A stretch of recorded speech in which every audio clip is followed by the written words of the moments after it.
नमस्कार, मैं उपेंद्र कश्यप और आप देख रहे हैं फोर्थ व्यूज। आज मेरे साथ हैं प्रोफेसर कृष्ण कुमार मंडल सर, तिलका मांझी विश्वविद्यालय भागलपुर में एसोसिएट प्रोफेसर हैं। और आज उनसे हम बात करेंगे जाति पर, जाति की राजनीति पर। जाति जनगणना का ऐलान हो चुका है इस देश में, बवाल मचा हुआ है, कई मुद्दे हैं इस पर। और इसी मुद्दे पर संबंधित 3 वीडियो सर के मंडल का हम जारी करेंगे फोर्थ व्यूज पर, आप देख सकते हैं। आज जो जाति जनगणना होगी, इससे मजबूत जातियों को घाटा होगा या लाभ होगा? सर नमस्कार, आपका फोर्थ व्यूज पर स्वागत करते हैं। नमस्कार और आपको धन्यवाद भी। कल केंद्रीय सरकार द्वारा जिस प्रकार की जातीय जनगणना के संदर्भ में सूचना हुई है, थोड़ा बहुत सारे लोग आश्चर्यित हुए होंगे, लेकिन मुझे किसी तरह का आश्चर्य नहीं हुआ, क्योंकि क्योंकि सब समझ रहे हैं कि ये इस प्रकार की घोषणा क्यों की जा रही है। मुझे संदेह भी है कि ये मुकम्मल होगा कि नहीं होगा, या फिर घोषणा तक ही सीमित रहेगी। क्योंकि मोदी जी बहुत सारे चीजें केवल घोषणा तक ही सीमित रखे हैं, तो ऐसा कहीं हो सकता है ये भी एक घोषणा ही रह जाए। आपको अभी भी शक है? बिल्कुल। चूंकि लगातार बिहार में इससे जातीय जनगणना हो चुकी थी, जिस समय महागठबंधन की सरकार थी उस समय, और बीजेपी की जिस प्रकार मौन तमाम मुद्दों पर रही, बाद में उसकी समर्थन, ये थोड़ी दोनों के बीच एक कहीं न कहीं पार्टी के भीतर जो एक कॉन्ट्रडिक्शन है वो भी स्पष्ट सामने आती है। और जिस प्रकार अनुराग ठाकुर ने राहुल गांधी की तीखी आलोचना की थी संसद में जातीय जनगणना के संदर्भ में, वो इससे ये चौंकाने वाली बात है कि इस प्रकार की कटु आलोचना करने वाली सरकार जातीय जनगणना की, वो अचानक कैसे इसकी घोषणा की है।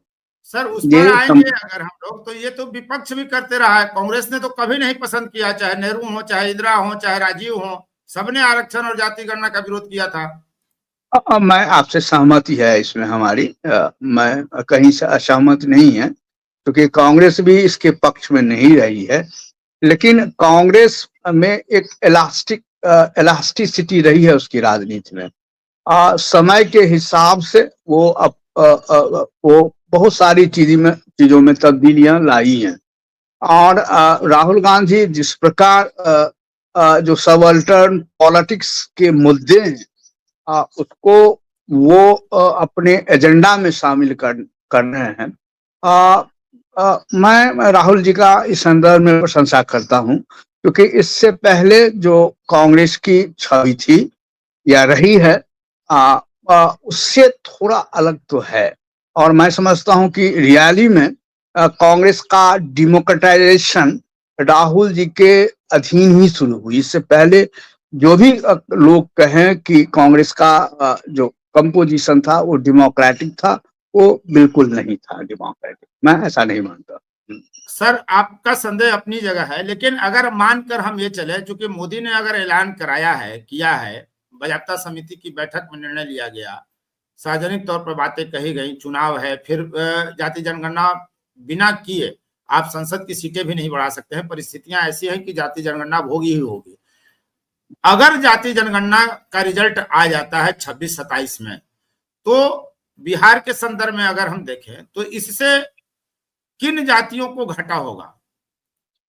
जैसे यादव हैं, कुर्मी हैं, कोयरी हैं, पासवान हैं, रविदास हैं, कुछ हद तक धोबी हैं, पासी हैं अनुसूचित जातियों में, और पिछड़ी जातियों में यादव, कुर्मी, कोयरी, तो इनको तो घाटा होगा। निश्चित तौर पर जो डोमिनेंट कास्ट है, चाहे वो मध्यवर्ती पिछड़ी जाति में हो या जनजाति में हो, जो डोमिनेंट कास्ट हैं उनको घाटा होगा। क्योंकि बिहार में ये मॉडल पहले से ही लागू है, क्योंकि अत्यंत पिछड़ा का जो रिजर्वेशन है उसका आकार भी बढ़ेगा। और ऊपर वाले जो रिजर्वेशन है ओबीसी का, उसमें भी आकार बढ़ेगा। सवाल जो सबसे ज्यादा चौंकाने वाली होगी वो होगी जनजातियों में, क्योंकि वहां जो डोमिनेंट जो दलित वर्ग इमर्ज कर गया है और जिसमें एक मजबूत मिडिल क्लास भी इमर्ज किया है, वहां स्थिति दयनीय है, क्योंकि वहां अभी भी दलित केवल एक होमोजेनस ग्रुप है। उसमें में एक डिमार्केशन लाइन खींचनी जरूरी है, क्योंकि इस संदर्भ में नीतीश कुमार जी ने पहल निश्चित रूप से की थी।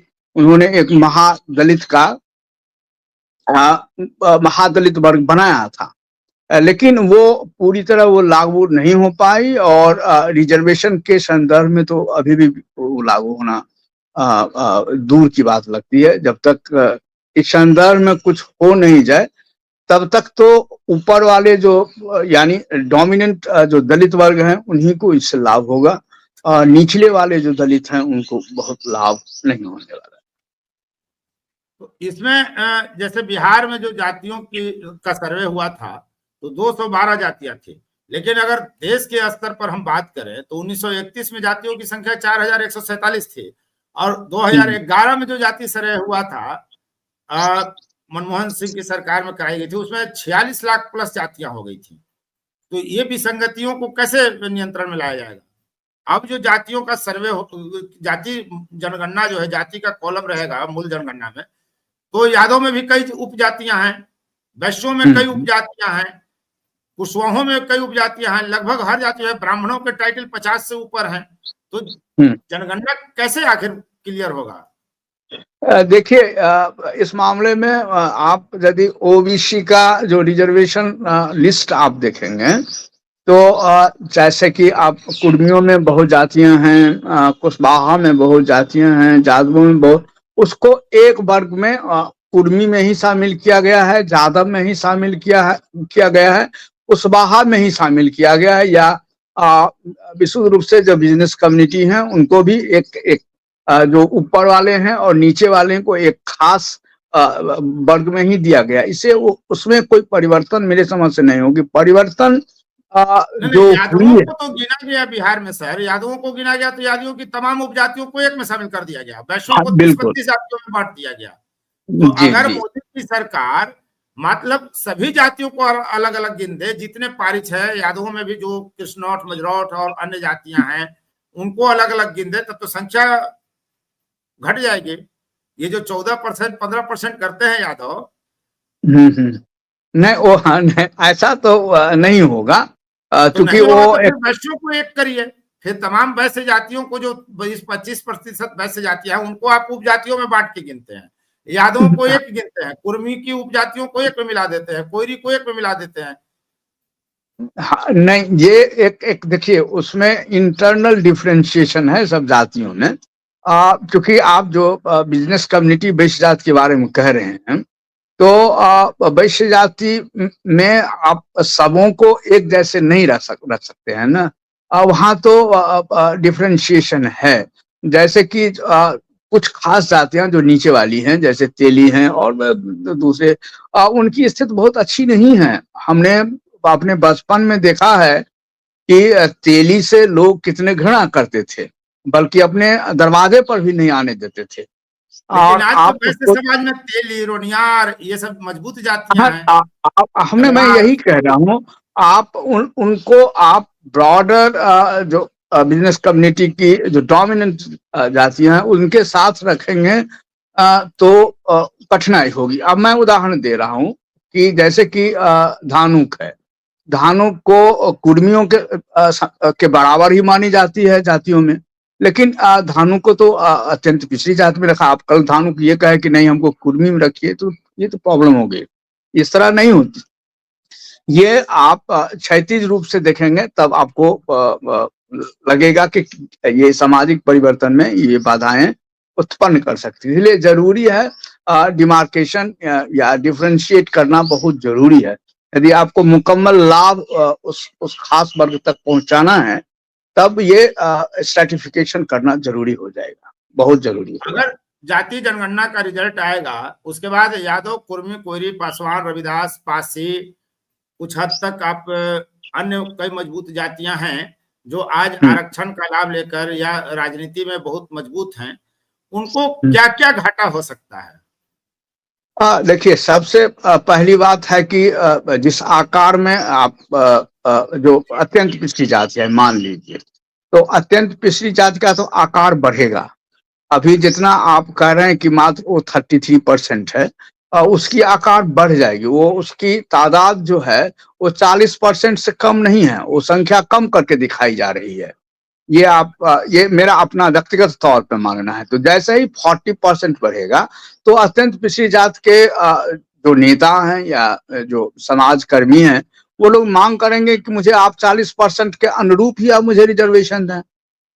वैसी स्थिति में या फिर यदि ओबीसी का बढ़ता है तो वो भी कहेंगे कि मुझे इसी संदर्भ में दें, एससी भी कहेंगे मुझे उसी संदर्भ में दें।